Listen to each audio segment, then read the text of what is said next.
I woke up a while ago, lying in a bed that is not mine, a bed too comfortable, even for a place like this. I remember travelling all night, tied to the back of a red dragon. Silence was mandatory. One of these men covered my mouth violently when we passed close to my father's guard, who patrols the paths looking for me. I cannot know how much time has passed. Someone left me a plate with food on the floor. I have not touched it, nor do I intend to. My chances of escape are reduced to the window, which has a slope of no less than 200 feet. There also is the huge door that condemns me to this room. It is threateningly huge, and I am just as big as one of its cracks. I have tried to force it, but it appears to me that this requires a key as big as my hand. After many attempts, I eventually felt exhausted. I had not dreamed for a long time. At the palace, I remember having trouble sleeping at night. Down here, I am able to abandon myself to all sorts of frozen visions that come to see me. They take me far away, to the land of frost, to the marine world, and to the abyss of flame. And I see him, my prince, crawling due to all the sacrifice and the heat, alighting on hills, wiping his boots, and moving towards me through the fog, crossing many strange creatures and plants. Any path to where I am must be so long, all the books which talk about it will be lying. I came out of the trance, trembling. Down, deep down in the grass field, the generals of the Duke were awaiting my love. I have heard the guards talking about 5 huge and monstrous men, so rich they have lost their teeth and can only eat fresh meat from their servants. Some of them are whispering, whereas others are throwing stones and great balls of fire from their eyes. All I can hear are howls that seep to my window and enter in my bad dreams. Alas, gods who observe from above, please lead my prince to where I am. I will pray thee every day to assure his safe advent, and to avenge all the evil the Duke has perpetrated. If my prince has not arrived by tomorrow, I will pray again. Listen to me, I beg you.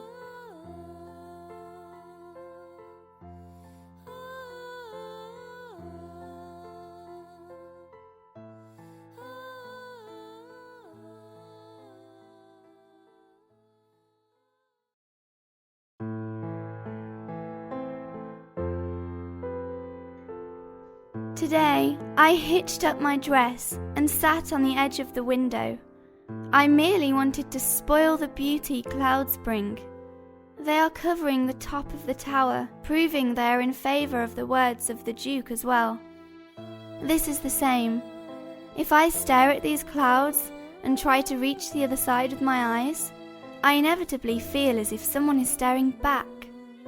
Maybe it is the hand of God that moves us and folds like a piece or embellished wooden figurines.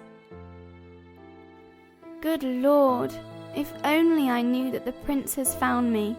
If only I knew he is now looking at the lit skies. We are at war, watching me. I am not alone. Every minute spent here, tiny sounds spring from almost everywhere.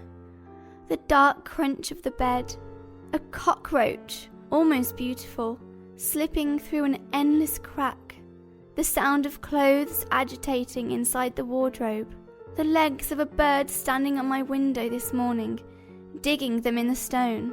It was a large animal with black feathers and huge, soft bulges all over its body. Is it me, or does every life that comes to visit me die soon after? The bird left when I simply tried to get closer. All I can do is continue listening. I can always hear something around me, as if the walls were making music for captive women. I feel sick. I can hear some metallic and regular steps, as if it were within my body. They stem from the gigantic spurs I feel around me. All of a sudden, they stopped. But the guard who feeds me is not going to die now. He will probably be rewarded with the other body. He stopped again. However, I hear two happy, merging laughs flying far away. I come closer in order to listen attentively how happy life is out there. The expected bliss, the kiss, the embrace, the crunch of bones and the pleasure of women. A servant is arriving. Big towers produce big dreams. I dreamed about circular rooms in towers identical to this one, in which even guards locked themselves to escape their masters. The guard who was watching me was not the first to die here. Suddenly, I think it would be a waste of time if only a few of those men died. I am scared of what is inside my head when it feels the isolation. If I could go back to my life in the palace, I would gladly replace the guard's head driven on a black lance, with his belly cut open as well, with the image of a roast pheasant, or a waving red curtain in the bedchamber. I would be powerful enough as to avoid my imagination all this horror. Perhaps my life has always been like this, just training my imagination so as not to see anything. My main problem is that I am always listening. Unexpectedly, a new different sound you have never heard turns up. I can hear more steps, calmer steps. They only stop once and are accompanied by the buzz of laughter. I can recognise the laugh of a monster when it is so close.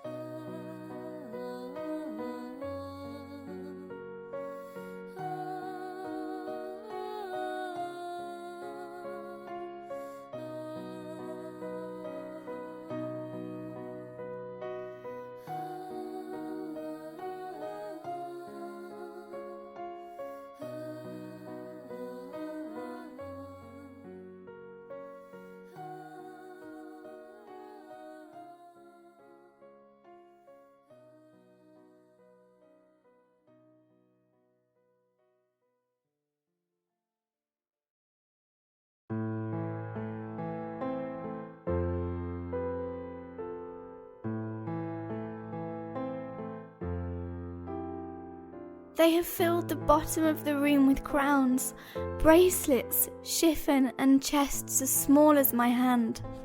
They have turned my bedchamber into a narrower place until it eventually ends up as a tiny offspring of the former room.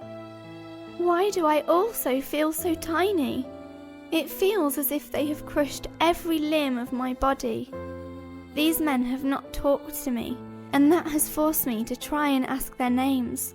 They only make gestures with their black gloves in order to end this sort of ceremony orchestrated by the Duke. The taller of the two guards covered his mouth when he approached me. Again, it seemed that I released the odour of the animals which had stopped breathing. Then I have gently sat in front of the monstrous wedding dress. I thought that maybe my countenance would perfectly fit behind the veil. After all, it was the first time in days that I have not needed to cry, and that terrifies me. Have they removed that from me too? It feels as if I was already inside the dress, and my face, on the other side of my face, was similar to that of my captors. No one would be able to see it. Of course, I guess mine will be a wedding without mirrors, unless the prince arrives to get me. Every woman knows when someone has correctly guessed her size. I do not know how I will be able to sleep. In 2 days, the Duke will take me in his arms. A team of counsellors will be surrounding us. They will grab me by the ankles, or maybe they will smash them so I could fit into the dress, my train waving, while they stifle my weak cries. Or maybe I will not be able of muttering a single word. I hope that at least a woman will do my makeup. Will she have her hands gloved? Will she also have her face covered by a veil, so I still will be unaware who has participated in my sentence? The woman I do not know will put makeup on me, as they did to my mother many years ago. As they grabbed her by her arms, and maybe had her bony ankles smashed as well. As they opened her jaw to force her to utter a cautious yes in the presence of the priest in the kingdom. Perhaps the old wives, who were also in this room, were forced not to say anything before the preparations have taken place.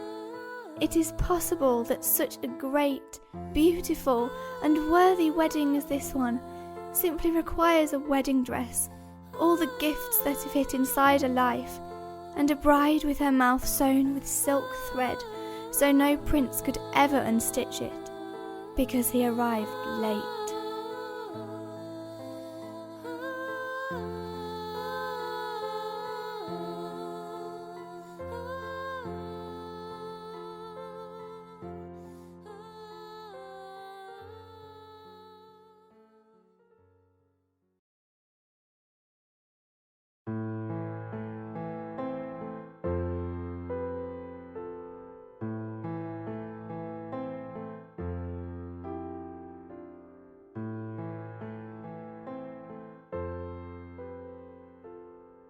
I cannot open my eyes, but I must be strong. I want to do what nobody would expect from me. I could clench my teeth and think of landscapes away from the pain and the white sadness. I do look inside of me. I can look now. I can finally see, my teeth even more clenched. Another memory in which I am very young and my father takes me to the gallery in the underground area of my house. A dark room with a dim light full of presents, and they are all for me. There are even some wonderful beasts tied to the rings from the walls, but in the dark, even those horses look different to me, something to be very careful with. I remember standing on my father's shoulders. He is very old, and I can feel he has trouble in lifting me. And I just ask for the gift they have not brought. He would be laughing now if I told him I'm afraid to move, that I have not put on my wedding dress or played with any of the gifts the Duke has left for me. It is true. I know what torture is and where it is practiced. In those gloomy basements I went to get my presents when I was a little girl, but this tower is very high. It's almost at the gates of heaven. I guess what happened to me must be transparent to the light of day and to the birds. They are coming back to rest on my window. Are they looking at me? Do they really understand what happened to me?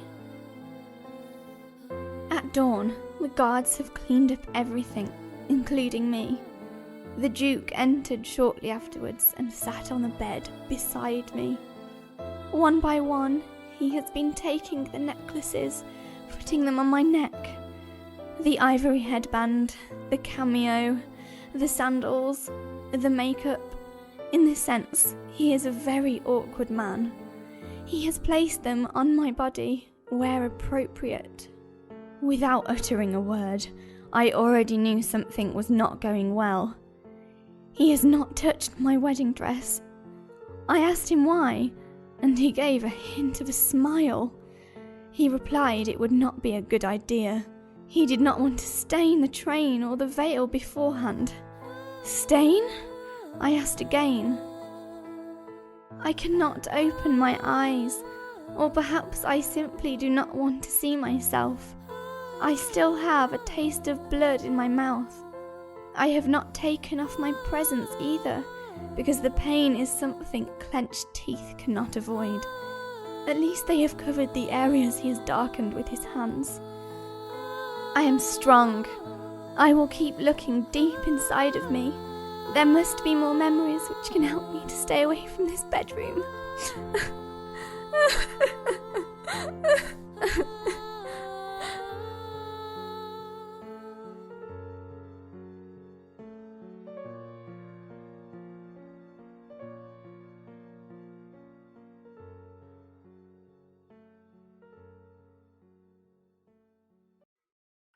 Break the doors of the wardrobe, knock over the bed, tear a brick from the wall next to the small window, That is how my new wounds appeared. Perhaps this pain would give me some relief. It means I am still strong. It means I am ready for whatever happens in the final minutes, before the party strokes and the showers of red petals. It does not even matter if they think I am too weak, or if they have ceased to feed me. They believe they will only have to carry me down the altar of the cathedral. My breathing body, thinner, is only able to nod. They will have to get my wedding dress fitted. But I know it would not be the last thing I am going to see.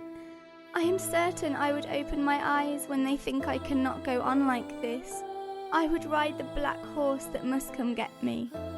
Now, I would love to return to the first day of my confinement, mourning just like that first night, despite I have the feeling that I do not know how that is done anymore. That I have forgotten, having known other towers, white and eternal, with their doors unlocked. Am I insane enough so as to live inside one of my nightmares? I am not marrying him. Maybe they have opened the door of the tower while I sleep, to test that mice like me enjoy being locked up, ensuring there is a final moment when we no longer try to escape. I am not marrying him. I have torn the doors of the wardrobe off their hinges.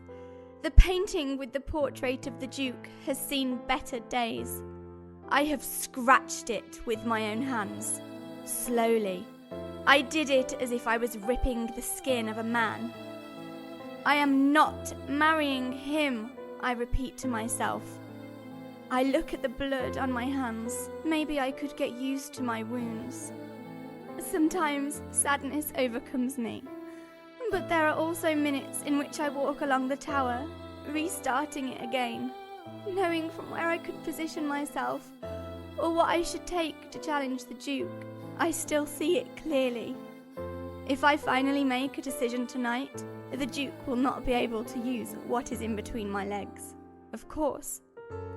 I can still have everything prepared, so he will not find anything inside of me.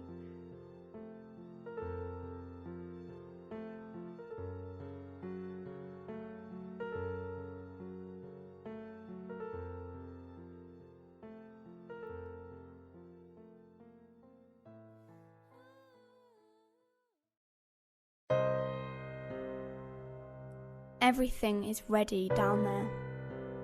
Petals are covering the boots. The maids whisper venison recipes to each other. The guards wait at the door, making sure nobody enters and disrupts the words of the bishop. There is more music than ever, and the sound of the metallic throat of the organs reaches my bedroom. Everything sounds so human and transparent. It is even fair that some people cannot move a single thread of silk of our own lives. I say to myself that nobody has kidnapped me. This was my wedding. I will be joyful. Now, before the second hand reaches the hour, I approach the small window. I look at the prairie, clean from clouds. There it is. The kingdom and the lands, meant to be mine. It is as vast, flat and empty as it has always been. I sat down again and I extended my fingers. I have painted something that cannot be seen. It is my desire, my old music. If I were the god who lives up there, the man with the big hands, I could carve a brush and paint in black a horse ridden by a man. I would paint it right over the yellowish horizon line, with the afternoon sun at his back. Of course, the brush would continue drawing. The horse would already be here. It would be neighing with its pencil muscles. Exactly. If I were that god up there, I would paint with my own hands, as big as the cosmos itself, at the one allegedly coming to rescue me. The last thing I would draw, with more detail, would be his hand, turning the key from the lock. They think I'm foolish, but I have been adding to my luggage everything I could. I started yesterday, secretly. In the middle of the night, I opened my eyes, and I knew it. I knew it as somebody who knows the dawn will arrive soon. I thought it would be beautiful to make something with my own hands, one last thing. So it has been. The shreds from the sheet, tied twice, some threads torn from the tapestry, and even a part of the curtains. The wedding dress veil has served well. It has finally helped me to make the last knot of the rope.